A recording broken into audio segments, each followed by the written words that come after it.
ኢራን ዛሬ በፈጸመቻቸው የሚሳኤል ጥቃቶች 89 እስራኤላውያን መጎዳታቸው ተነገረ። ኢራን በዛሬው ዕለት በፈጸመቻቸው የሚሳኤል ጥቃቶች የተጎዱ ሰዎች ቁጥር ወደ 89 ከፍ ማለቱን የእስራኤል የድንገተኛ አደጋ አገልግሎት ማጌን ዴቪድ አዶም አስታወቀ።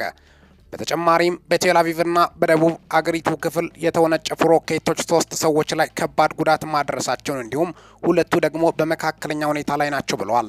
አብዛኞቹ የተጎዱት በፍንዳታዎች እንዲሁም በስብርባሪና ፍንጣሪዎች መሆኑን የሕክምና ባለሙያዎች ይናገራሉ። በእስራኤል ደቡባዊ ክፍል ቤርሻባ በተሰኘች ከተማ የሚገኝ ሆስፒታል በኢራን የሚሳኤል ጥቃት ተመቷል።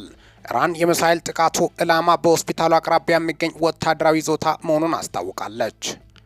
ክቡራትና ክቡራን የዩቲዩብ አድማጮቼ ዛሬ እንግዲህ ለእናንተም ይዘንላችሁ መጥተናል። በዚሁ ቻናል ኢራን የእስራኤል ሆስፒታል መምታቷን የወጡት መረጃዎችን በማስመልከትም ለእናንተ ይዘንላችሁ ነበር። እስራኤል እንግዲህ አጠቃላይ ጉዳቶቹ ምን ያህል እንደሆኑ ይፋ አድርጋለች ማለት ነው። ሚኪን ሰብስክራይብ በማድረግ ወቅታዊና ታማኒ መረጃ ያገኘው። ይህ ሚኪ ወርልድ ኒውስ ነው።